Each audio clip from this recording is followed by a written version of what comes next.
If you've just come out of a relationship, possibly a divorce, I really feel that this message is important for you, because here's the cycle of dating, and it doesn't just happen in the Christian faith, it happens around the world. Here's what happens.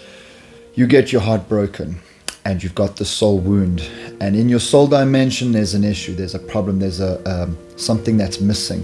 And the first thing we do is we feel like if we replace this person, the feeling's going to go away. And here's the problem. You have got a soul tie attached to you. So there's a spiritual element. The other thing is there's a soul wound that needs to be healed. And what we try to do is we try to fill it up with someone else, and someone else is not going to be able to heal us. But my advice to people, and please trust me on this, when it comes to this particular situation where you're single and you're heartbroken and you're waiting for someone, do yourself a favor and heal first. Do yourself that one favor and heal. Get into alignment first. Build your relationship with the Lord. Learn to love yourself again, because you got to learn to have inner peace, inner healing. You've got to be able to forgive that person. You see, and if you're still in the situation where you haven't forgiven the person, or you're still hurt by the person, or when you see them there's this tension, it means that it's still not right. And something in here needs to be healed and fixed first. Because if you don't sort this out and you get into another relationship, the very thing that ended your previous relationships is not dealt with, and it's going to come back and it's going to harm you. It's going to harm the other person. More soul ties are going to be created. More divorce is going to happen. And the sad thing is, we don't only affect ourselves or the other person, we affect the people we love, especially children. I'm going to warn you. When you go through this, afterwards what you need is deep love. You need deep inner healing.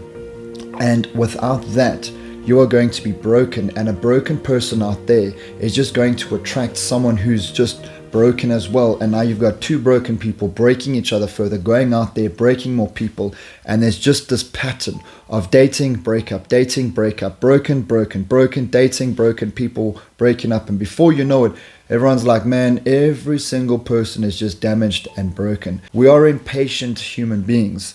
Everything happens like this. We've got Uber Eats, we've got instant coffee, we've got social media scrolling. What we don't like, we've got next. We've got remote control. We're so used to just flicking the channel, changing something, and we shouldn't have all these options when it comes to dating. Dating, I promise you, if you are healed and you're in alignment and you meet the right person, that right person is going to help you and complement your balance in so many areas. But if you are broken and you attract a broken person, there's just no ways that two people are going to be able to heal each other. This is sometimes a situation where you need to be quiet, alone, with the Lord, in a season, building yourself up, strengthening yourself. And then when you are ready, I can guarantee you, you will be stronger.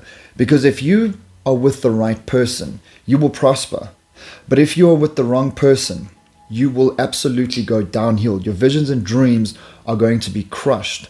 And the thing is, what is so important, and I'm seeing this often, is when you're with the wrong person is going to be needy, insecure. They're going to break you down, and they're not going to allow you the time and the freedom, and they're not going to trust you. You're going to be out there not being able to focus on your vision and your dream because you're so busy trying to satisfy your partner. Whereas the right partner is going to push you towards who you are supposed to become. They're going to help you become the person that God created you to be. This is something I learned. And I'm going to tell you that you need to become best friends with the person you're going to marry. You see, because like the Bible says, anyone can love in the good times, but it says a brother is born for adversity. Now, if you ask me, that's what true love is. That's why today I got incredible friendships with people that I've had incredible tough times with, and I've endured with them, and we've grown closer because we've solved problems together. The friendship and the relationship is good because I know how to survive tribulation with that person, and that means I can trust that person. You see, you need to have that when you are choosing a life partner, because maybe you got kids. You need someone who's going to be able to love your kids, raise your kids in the way of the Lord, complement you where you are weak, and strengthen you, and vice versa. And remember, relationships is not 50-50. Relationships is 100% I give to you and 100% you give to me. It's about two people really connecting. Because guys, let me just explain this. Love is not made up on the honeymoon. I can guarantee you love is made up when the difficult times come, and then you persevere, and there's this connection that starts to happen when you realize, actually, I love this person and this person has stood by me. You see, because tough times are going to come in the world. They're already here, but they're going to get worse. And relationships and marriages are going to start. If you can picture someone shaking a tree, like a small tree, right, that someone can shake. Picture that tree being shook. Then what starts to happen is the fruit falls out, the leaves fall out, and only the strong branches stay and the roots remain in the ground. And that's what's going to happen now. You're going to realize that so many people are going to leave, and your partner, your spouse, is going to leave when the difficult times come.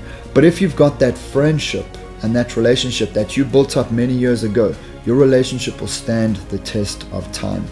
So guys, this is research that I've done. This is interviews where I've interviewed people, and I've got this information and I ask the tough questions. I've seen what makes relationships work and what doesn't make it work.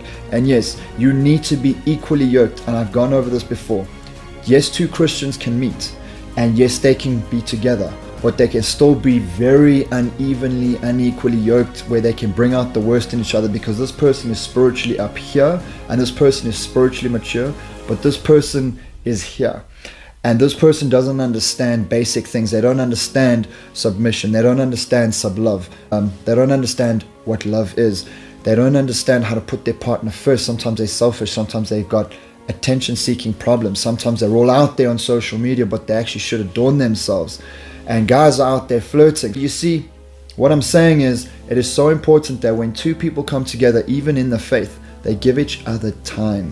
Get to know the person. Wait till you have the first fight. Wait to see what happens. How does that person treat you after that first fight? Can this person apologize? Can this person admit, I'm sorry, my bad? Can this person suggest, let's go for pre-marital counsel?